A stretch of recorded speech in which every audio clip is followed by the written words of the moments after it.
ইউক্রেনে আবারও ব্যাপক হামলা চালিয়েছে রাশিয়া। শুক্রবার রাতভর ক্ষেপণাস্ত্র ও ড্রোন হামলায় অন্তত ২৫ জন নিহত হয়েছেন, যার মধ্যে ৬ জন শিশু। যুদ্ধবিরতির আলোচনার মাঝেই রুশ বাহিনীর এই আক্রমণে আন্তর্জাতিক অঙ্গন থেকে নিন্দার ঝড় উঠেছে। এদিকে ইউক্রেনও পাল্টা হামলা চালিয়েছে রাশিয়ার বিভিন্ন অঞ্চলে। ইউক্রেনের স্বরাষ্ট্র মন্ত্রণালয়ের তথ্য অনুযায়ী কার্কিভ ও ডোনেস্ক অঞ্চলে ক্ষেপণাস্ত্র ও ড্রোন হামলায় অন্তত ২৫ জন নিহত এবং ৪০ জন আহত হয়েছেন। এদিকে ইউক্রেনের প্রেসিডেন্ট ভলোদিমির জেলেনস্কি বলেছেন, রাশিয়া শান্তির জন্য আগ্রহী নয়, বরং তাদের লক্ষ্য ধ্বংস ও আতঙ্ক ছড়ানো।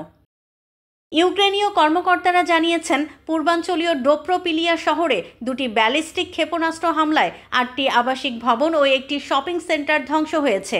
এছাড়া ওডেসা অঞ্চলে জ্বালানি অবকাঠামোয় ব্যাপক ক্ষতি হয়েছে, যা গত ৩ সপ্তাহে সপ্তমবারের মতো হামলার শিকার হলো। রাশিয়ার প্রতিরক্ষা মন্ত্রণালয়ের দাবি, তারা ইউক্রেনের ৩১টি ড্রোন প্রতিহত করেছে এবং সীমান্তবর্তী কুরস্ক অঞ্চলের ৩টি গ্রাম দখল করেছে। এই হামলার পর ইউরোপীয় ইউনিয়নের পররাষ্ট্র বিষয়ক প্রধান কাজা কালাস বলেছেন, রাশিয়ার এই আক্রমণ প্রমাণ করে যে পুতিন কোনোভাবেই শান্তির পক্ষে নন।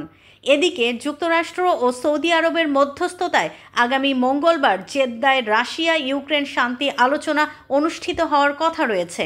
তবে সাম্প্রতিক হামলার কারণে এই আলোচনার ভবিষ্যৎ অনিশ্চিত হয়ে পড়েছে। দেশ জুড়ে তোলপাড় ওয়ালটন ফ্রিজ কিনে হতে পারেন মিলেনিয়ার।